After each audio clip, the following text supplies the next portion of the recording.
एटा की जमीन पर आए तो एटा का एक बड़ा नारा होता था। बताओ क्या नारा होता था? एटा का न बेटा, बाप बचे न बेटा। आजकल की जो नई जनरेशन आ रही है, तो नारे का भी नहीं पता। ये तो पुराना पिछले 40 साल से ये नारा रखता हुआ आया कि जब एटा का नाम कोई आता था तो टिकट साहब खास करके उसको कहते थे नहीं एटा से नारा सुनाते थे। तो एटा का न बेटा, बाप बचे ना बेटा। तो इसी नारे के साथ में यहाँ से शुरुआत होती है। बड़ा संघर्षशील क्षेत्र है पूरा ये। हमारे सारे पदाधिकारी, सारे किसान यहाँ पे कई बार आए, टिकट साहब भी बहुत बार यहाँ पे आए। यहाँ पे कई इशू चल रहे हैं। भूमि अधिग्रहण का, पाइपलाइन डल रही, जल की पाइपलाइन, और अधिकारी किसानों को बहका ले। देखो अगर जमीन अधिग्रहण करनी है वहां को कंस्ट्रक्शन नहीं हो सकती, जितनी जगह को तो उसका मुआवजा देना पड़ेगा। जैसे गैल पाइपलाइन डली तो उसका मुआवजा सरकार ने, कंपनी ने दिया है। किसान के पास में तो जमीन चली गई तो वो ताज जिंदगी उसमें कुछ नहीं करेगा, आप तो पीवर काट दोगे उसके। तो इसके लिए अधिकारी यहाँ पे होंगे, वो बातचीत से इसका समाधान निकाल रहे हैं। नहीं तो पाइप बहुत मोटा, वो खेत में भी चलेगा, आपको उसमें कुछ नहीं करना पड़ेगा। या उसकी भाई खेत की गारंटी दे दो कि पानी आपको फ्री रहेगा इसमें से, भाई कुछ तो गारंटी देनी पड़ेगी। बड़ा सवाल है एमएसपी गारंटी कानून का, जो देश में एक बड़ा इशू चला हुआ है। राजवीर सिंह ने बताया भी है। एमएसपी गारंटी कानून बना देश में, ये कोई भी फसल जो सरकार ने रेट तय कर दिया उसके कम पे खरीद नहीं होगी। आपने देखा होगा कि बिहार में वहां मंडी सेक्टर खत्म कर दिया, जो बाजार समिति है खत्म कर दिया, वहां पे लेबर बना दिए। ये यहाँ पे होगा। ये जो किसान जो जमीन दिख रही है ना, ये जमीन तो जो सड़क की नजदीक की जमीन है वो तो सब किसान के हाथ से चली गई। क्या कोई किसान के पास में जमीन अभी बच रही? किसान तो तुरंत सौदा कर रहा है कि महंगी जमीन होगी तो व्यापार में सब खरीदेंगे। अगले टारगेट आपकी पिछली जमीन का है, क्या करोगे? जमीन ना बेचो, अपने बालकों को काम धंधा, घूमती होटल कुछ भी करवाओ, अगर हाईवे की जमीन है ना बेचो, कुछ भी काम धंधा कर लो। आजकल ये नहीं कि हर चीज शहर में से खरीदी जाएगी तो गांव मान के आप बढ़िया जो चौराहे हैं उसमें दुकानें बन रही है, वहां से सब चीज मिल रही है। बड़ी लड़ाई हमारी भारत सरकार से, उत्तर प्रदेश सरकार से भी है कि जमीन अधिग्रहण हो रही है तो सर्कुलेट क्यों नहीं बढ़ाया? हाईवे बन रहा है, जमीन सस्ती चाहिए, किसान की जमीन फ्री चाहिए। मोरम, गिट्टी, स्टील, लोहा, लेबर, इंजीनियर सब बाजार भाव से आएंगे, लेकिन जो जमीन है वो सस्ती चाहिए। ऐसा क्यों? ऐसा इसलिए कि लोग धर्मवाद में, जातिवाद में, भाषावाद में, पार्टीवाद में बटे हुए हैं। यहाँ पे क्षेत्र किसका? भाई यहाँ पे ये जितना मैं इसके साथ में लग गया, ये उस जाति का है मैं उसके साथ में लग गया, यहाँ पे ये भाषा का है मैं इसको जिताऊंगा यहाँ से, और कुछ नहीं बचा तो एक हिंदू मुस्लिम वाला इशू ये परमानेंट आपके गले में बांध दे ताबीज की तरह। कहने का लड़ते रहो सर, बचना कुछ नहीं, लड़ते रहो। मतलब संभल कौन सा धार्मिक स्थल था? मतलब सब देश की पूरी मीडिया, पूरे अधिकारी, पूरे पत्रकार हमारे क्वेश्चन संभल के बारे में बताओगे कौन सा धार्मिक स्थल संभल था कि उसमें पूरा एक गवर्नर बचा रखा, क्योंकि लोगों का ध्यान वही हो गया, अपनी खेती बाड़ी, काम, रोजगार सब भूल गए, वही चला गया। पशु पालने का आप सब लोग काम करते हैं। आपको पता चला है कि पिछले एक साल में 20 रुपया लीटर दूध के रेट कम हुए। इसने कोई आवाज उठाई? दूध बाजार से खरीदो तो सस्ता पड़ता है, और घर का ही दूध, अपनी भैंस और गैया का दूध हमको महंगा पड़ता है। बाहर से दूध आ रहा, नकली दूध बन रहा है, क्या होगा? आप उलझे रहो दूसरे चीजों में। ये चाहते हैं कि देश से पशुधन भी खत्म हो, देश के किसानों को फसलों का दाम भी ना मिले, और किसान अपने खेत से ही नफरत करने लगे। आज हमारे देश का नौजवान है खेत में, क्योंकि फसलों के दाम नहीं है, तो कहता है इसमें जमीन में कुछ नहीं, इसको तो बेच दो, जमीन बढ़िया रेट की बिक्री, बेच दो इसको। सरकार यही चाहती है, क्योंकि सरकार में सरकार नहीं है, सरकार को पूंजीपतियों का एक गैंग है, उसने इस देश की एक पॉलिटिकल पार्टी पे कब्जा करके इस देश पे कब्जा कर लिया, वो सरकार है। तो इस खेत में आपके कुछ होता नहीं और आपके खेत की कीमत बढ़ रही है, तो गणित क्या है? गणित को समझना पड़ेगा। जिस खेत में हम पैदा करते हैं, हमारी फसलों के दाम दिन में नहीं मिलते और जमीन हम रात को बेचना चाहते हैं तो रात को बिक जाती है, तो इसका मतलब जो भी है वो जमीन में है। कोई भी कितना बड़ा व्यापारी हो जाओ, डॉक्टर, इंजीनियर, कोई इंडस्ट्रीज बन जाए उसकी, तो क्या करता है, पैसा मासा कमाएगा, जमीन खरीदेगा। और आप तो उससे बड़े हो गए, आप क्यों जमीन बेच रहे हो? फिर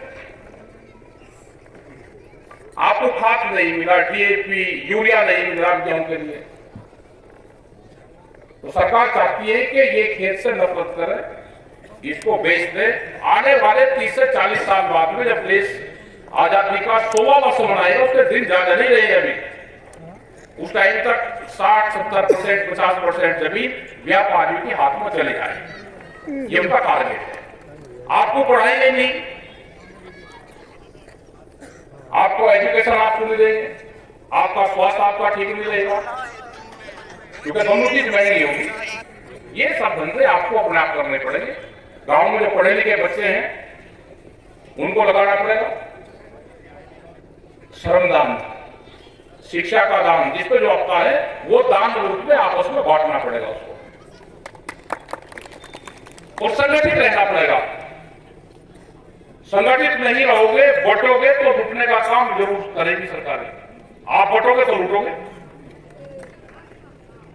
अपने संगठन को मजबूत रखो। आंदोलन दिल्ली से भी बड़े आंदोलन देश में फिर होंगे। आप रोज पंजाब की खबरें देख रहे होंगे कि पंजाब के लोग लगे हुए हैं, वो आंदोलन कर रहे हैं, वो दिल्ली से करीब 300 किलोमीटर दूर है। अमर अनशन पे आंदोलनकारी है, वहां पर लेट रहे हैं, कभी भी उनकी डेथ हो सकती है। उनकी डेथ होगी तो वो बॉडी भी नहीं देंगे, ये भी ध्यान से सब लोग सुन लेना, वे उसकी बॉडी भी नहीं देंगे और अगला आदमी फिर तैयार रहेगा अनशन में। तो हालात क्या होंगे? वो लड़ाई लड़ रहे, एमएसपी गारंटी कानून देश में बने, यहाँ के किसान को भी उसकी फसलों का दाम मिले। आपने दिल्ली का 13 महीने का आंदोलन देखा। अगर देश में बीजेपी की सरकार होती, देश में अटल बिहारी अडवाणी की विचारधारा की, डॉक्टर मुरली मनोहर जोशी की विचारधारा की सरकारें होती, उनकी पार्टी की सरकार होती, तो वो बातचीत किसान से जरूर करते। वो है नहीं, वे तो बंधनों में है, लेकिन उनको बोलने की आजादी कहां है? बोलने की आजादी नहीं है उनको भी। तो पहले मीटिंग में आते थे, अपनी बात कहते थे, स्वराज की बात करते थे, अपने जो सीट है उसकी बात करते थे। मुरली मनोहर जोशी जी आते थे, बड़े मेंबर पार्लियामेंट थे, बीजेपी के पार्टी के थे, हमारे मंच पर आते थे, वे स्वदेशी की, गाय की, गरीब की उसकी बात करते थे, गोबर की बात करते थे, अपने खेत में किस तरह से करें, हम अपने देश की बीज का उत्पाद करें, उसी को हम बोले। वो मल्टीनेशनल कंपनी का विरोध करते थे, लेकिन उनकी भी आजादी छीन ली। तो इसका मतलब उस विचारधारा की ये पार्टी नहीं है, सिर्फ नाम किसी ने इनका कब्जा करके और इस देश में कब्जा कर लिया, वो दिखाई नहीं देंगे। जैसे अमेरिका में 56-57 परिवार है, उन्हें आधे दुनिया पे कब्जा कर लिया। कोई परिवार वो हथियारों का काम करता है, 3-4 परिवार है वो बीच पे काम करते हैं, कुछ वे मीडिया हाउस पे काम करते हैं, कुछ उनके फूड के चेन उनकी है तो उस पर काम करते हैं, दुनिया के अनाज पे कब्जा करना चाहते हैं। ये जो हाईवे बढ़ रहे हैं, जो ये कॉरिडोर बढ़ रहे हैं रेलवे के लिए, कोई आपके लिए बने? ये बड़े हैं, बड़ी बड़ी कंपनी आ रही, मल्टीनेशनल कंपनी है, बड़ी बड़ी वॉलमार्ट जैसी कंपनी, जिनके पास में हजारों पानी के जहाज हैं। वे 10 दिन में आपके पूरे इसको जो ग्रेन है, आपको पूरा जो अनाज है 10 दिन में एक देश से दूसरे देश में भेजने का काम कर सकते हैं। ये उनके लिए पड़ने, जिनकी 1600 मीटर जिस ट्रेन की लंबाई हो उसमें अनाज ढोने का काम करेंगे, ये आपके लिए पूरा पड़ रहे हैं। यहाँ पे एनजीटी का एक कानून है, यहाँ पे 15 साल में आप ट्रैक्टर, जनरेटर, पंपिंग सेट आप चला नहीं सकते, अपनी गाड़ी नहीं चला सकते। यहाँ पर हमारे बहुत से अभियान आदमी बैठे, जो डॉक्टर है, जो वकील है, जो यहाँ के जज हैं। दिल्ली के अंदर, दिल्ली के एनसीआर के अंदर वो अपने 10 साल से ज्यादा गाड़ी चला ही नहीं सकते। एक वकील से कल बात हो रही थी फरुखाबाद में, उसने कहा जी मेरी गाड़ी पिछले 13 साल में 45,000 किलोमीटर चली, वह 2 साल में बंद हो जाएगी, 10,000 रुपये लगा, उसको फिर खरीदनी पड़ेगी। तो ये जो एनजीटी का कानून आया, इसमें आप खेत की पुरानी फैक्ट्री का धुआं फैक्ट्री का होगा, नाम किसान के लिखा जाएगा। तो इनका सबका टारगेट ये है कि आपकी जमीन छीने, आप मजदूर बने, देश को लेबर कंट्री बनाने का प्रोग्राम सरकार का है। जो नौकरी करते थे बच्चे, लेबर एक्ट में संशोधन किया, जो रिटायर हो गए रिटायर हो गए, नई भर्तियां नहीं है। आप अपना आंदोलन नहीं कर सकते, अपनी कोई कमेटी, कोई यूनियन नहीं बना सकते, ये कानून आ गया देश में। सस्ती लेबर तैयार इस देश में होगी, बाहर की इंडस्ट्रीज यहां पर लगेगी, लेबर कहां से आएगी? लेबर आएगी गांव से, लेबर आएगी खेत से। एक पकड़ डाले तो समझना पड़ेगा। अभी बीज आ गए, क्या देसी बीज किसी के पास में रहेगी? तो हमारी महिलाएं थी जो बीज संरक्षण का काम करती थी, आज की तो नई जनरेशन आ गई, को तो पता भी नहीं कि बीज को संरक्षण कैसे रखा जाता है। पहले तो बीज नहीं रहे, अब हाइब्रिड बीज आगे के सीधा दुकान से खरीदा खेत में बो दिया। अभी हाइब्रिड के बाद में भी जेनेटिकली मॉडिफाइड सीड आ रहे हैं, जीएम सीड। क्या कोई यहाँ के जो अधिकारी, कर्मचारी, पत्रकार तो बता सकते हैं, क्या आम आदमी बता सकते हैं कि हाइब्रिड के बाद में जीएम सीड आ रहे हैं? किसी आदमी को जानकारी है? अगर हो तो हाथ जरूर उठा दे। वे बीज हैं जहरीले, जैसे ये पेड़ हैं। जब ये पेड़ बड़ा होगा तो इसी में ही, बीज में ही जहर की मात्रा मिली हुई होगी, पेड़ के साथ ही वो भी बढ़ेगा। उनका कहना है कि इस पर अगर सुंडी, तितली, कोई कीड़ा मकोड़ा इस पर लगेगा तो वो खाते ही मर जाएगा। हमने कहा भाई अगर वो खाते ही मर जाएगा तो आदमी खाएगा तो ह्यूमन बॉडी पे क्या प्रभाव पड़ेगा? उसका कोई जवाब उनके पास में नहीं है। तो इस तरह के बीज आ रहे तो हानिकारक होंगे, ह्यूमन बॉडी के लिए हानिकारक होंगे, हमारे पशुओं के लिए हानिकारक होंगे। बिनोले की खल आ रही, बहुत लोग अपने पशु को खल का इस्तेमाल करते होंगे। बिनोले का कितने लोग करते हैं? बिनोले की खल का इस्तेमाल हाथ उठा लो। खल, बिनोले की खल अगर खाते होंगे तो उस खल को खाने के लिए वो खल आ रही है बिनोले की, वो आती है महाराष्ट्र, राजस्थान, कुछ बेल्ट हरियाणा वाली है, वो जीएम खल है, जेनेटिकली मॉडिफाइड सीड से वो बड़ी हुई है। देश में भी एक ही फसल आई जो बीटी कॉटन के नाम से कभी कभी आपने सुना होगा, उससे बांझ पड़ने की समस्या पशु में आ रही है। पाम ऑयल आ रहा है, पाम ऑयल बहुत लोग इस्तेमाल करते हैं। पाम ऑयल, उसका पेड़ हमारे यहाँ पर नहीं है, किसी आदमी ने उसका पेड़ नहीं देखा, लेकिन इस्तेमाल यहाँ पर हो रहा। वो एक किस्म से साबुन का तेल है, कपड़े धोने के लिए वो टूटी उस पर कम है, कपड़े धोने के इस्तेमाल होता है, लेकिन यहाँ पे वो खाने के इस्तेमाल में दिया जाता है। इसको लेके कौन आए वो डिटेल में बताएंगे। यहाँ पे हमारी जो चीजें हैं, आपको खान पीन पे क्या खाना चाहिए, यहाँ पे हमारे यहाँ पे इसको कड़वा तेल बोलते हैं। इस बेल्ट में सरसों का तेल है, वो हमारे लिए बेस्ट है। उसको आप फ्रिज में भी रखोगे तो जमेगा नहीं, आप फ्रीजर में रखना उसको, वो जमेगा नहीं। तो जो चीज जहां पे पैदा हो रही है उसको खान पीन में वहीं का इस्तेमाल करो। बाहरी चीजों से बचना चाहिए। हमको कोल्ड ड्रिंक हम पी रहे, उसको पता नहीं कि इसमें क्या मिल रहा है, कहीं की ये बन रही। दूध अपना बेचोगे, कोल्ड ड्रिंक बाहर से खरीदोगे, कोल्ड ड्रिंक 50 रुपए लीटर है, दूध हम 40 रुपए लीटर बेच रहे। तो इन सब चीजों का ध्यान रखो कि क्या खाना पीना चाहिए, जो हमारे यहाँ पे पैदा हो रही उस चीज को खाओ तो स्वास्थ्य आपका ठीक रहेगा। अपने संगठन पर ध्यान दो, आंदोलन पर ध्यान दो, सरकार से बातचीत पर ध्यान दो। देश में फिर बड़े आंदोलन की जरूरत पड़ेगी। आप इनमें मत पूछोगे मंदिर, मस्जिद और इसको बन रहे भाई हिंदू है क्या, हमें सरकार ने कोई छूट दे दी? क्या आपकी फसल इस रेट पर बिकेगी, मुसलमान की नहीं बिकेगी? रेट पर सबकी वही बिक रही है। क्या जमीन हिंदू की महंगी खरीद जा रही वो कम है? हमको संविधान में राइट दिया गया है, हम अपनी पूजा पद्धति कौन कैसे कर रहा है वो सब करें, कोई मना नहीं कर रहा उसको, ये सब राइट हमको दे रहे हैं। और इन चीजों पे आप न जाके ये सरकारी पॉलिटिकल एजेंडे हैं, वोट कैसे मिलेगी, कहां से मिलेगी, वो एजेंडे में जाते हैं। आप इसको ज्यादा ध्यान रखो, अपनी पूजा पद्धति जो जैसे करता है अपनी करती रहे, अपने संगठन को ध्यान दो। संगठन में कुछ लोग पता चला कि जातियां संगठन में बढ़ा रहे, जाति का संगठन बढ़ा रहे। भारतीय किसान यूनियन के नाम से कोई भी मीटिंग भारतीय किसान यूनियन किसी भी जाति की नहीं होगी। यह हमको जानकारी मिली कि भारतीय किसान यूनियन में जातियों की मीटिंग होने लगी। ये जाति का संगठन नहीं है। किसी को अगर इस तरह की मीटिंगें करनी तो अपनी भाई महासभा कोई जाति के नाम से बनाओ, लेकिन संगठन को बचा कर रखो। ये तो बिना धर्म का, बिना जाति का किसान संगठन है।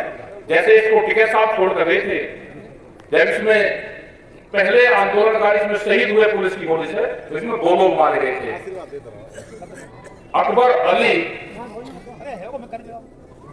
और जयपाल मलिक।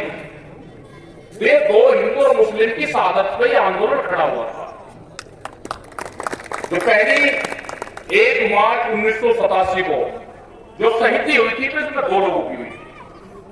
सामने जब कर्मो खेड़ी पे आंदोलन चला, ये तो 2 बिरादरी के शहादत पे आंदोलन खड़ा हुआ है। तो इसमें बांटने का कोई काम ना करे, अपना काम करते रहे। 10 रुपए की मेंबरशिप, जो राजवीर सिंह ने बताई, 10 रुपए की मेंबरशिप का मतलब है कि जो भी पदाधिकारी है, बड़ा पदाधिकारी है, तो भी अपने गांव से मेंबर बन पाएगा। ये नहीं 25 आदमी की मेंबर वो बनाएगा अपने गांव में। जो भी पदाधिकारी होगा अपने गांव से 25 लोग की मेंबरशिप गांव से बनकर आएगा। ये नहीं कि गांव में तो कोई उसको भूल नहीं रहा और वो बाहर से बन रहा है कहीं से, और यहाँ पे बड़ा पदाधिकारी सीनियर यहाँ पे ताल ठोक रहा। अगर आपको गांव के लोग ही नहीं चाह रहे तो फिर कहीं के बड़े पदाधिकारी अपने गांव से चुन का हो, ओरिजिनल, उस पर टेलीफोन नंबर, उसका एड्रेस, उसका पता लिखो, उसकी जांच होगी, फर्जी पैसे तो जमा करें। और जिससे मेंबर बनाओ सर 10 रुपये दो जरूर। अगर आप वो 10 रुपये नहीं दे रहा तो आपका मेंबर नहीं है, उसे 10 रुपये दो। उससे जाकर कोई चंदा इकट्ठा देता है, अनाज देता है, गन्ना देता है, मक्का देता है, धान देता है, वो जिले की कमेटी में रहेगा। उसके लिए जमीन खरीद कर भवन निर्माण करो, वो किसी को देना नहीं है। आप जन्मदिन पर खर्च कर रहे भाई, कुछ यहाँ पे भी दे दे, इसमें कम से कम एक भवन बन जाएगा। दूसरे की जमीन में तो नहीं बैठना पड़ेगा। अपना भवन निर्माण भी करो, अपना निर्माण करोगे तो जाकर वहां बैठने का काम भी करोगे। कोई जमीन ले लो कहीं, अपना उसमें 100, 200, 500 का जहां पे भी मिल जाए, उसको अपना निर्माण करो, अपना बैठने का स्थान हो गया। बहुत तीज त्योहार बहुत बन रहे हैं आजकल। जन्मदिन की एक नई बीमारी आएगी देश में। हम तो अपने ही बता रहे हैं, बड़े बड़े भाई साहब का नरेश जी का जन्मदिन 16 तारीख में, एक पोता होगा उसका 20 तारीख में, बेटे का जन्मदिन 23 तारीख में। बताइए राड बोली खामा खा, इसको बंद कर दो बिल्कुल भाई। 25-26 आदमी अगर एक घर में है तो हर 10वें दिन जन्मदिन है, तो बीमारी पाल ली, इससे बच कर रहो इन बीमारी से। ये केक पेक बंद करो, अपना आगे अपना भाई घी है उसके में अपने लाडू से बना लो, हलवा बना लो। बाजार से दूरी बनाओगे तो आमदनी बढ़ेगी। देश के प्रधानमंत्री भी कह रहे आमदनी में दुगनी कर दूंगा। भाई कैसे कर देगा जब ये दूध तो पी रहे, बाहर कोल्ड ड्रिंक पी रहे, घर का फल फ्रूट का इस्तेमाल करो तो मजदूर की आमदनी बढ़ेगी, एक किसान की आमदनी बढ़ेगी। तो जो घर में चीज पैदा हो रही है, जो फल फ्रूट है, जो नेचुरल चीजें हैं, उनको खाओ तो आपका स्वास्थ्य भी ठीक रहेगा। और आपने बात सुनी, आपका बहुत बहुत धन्यवाद पूरी टीम का, पूरी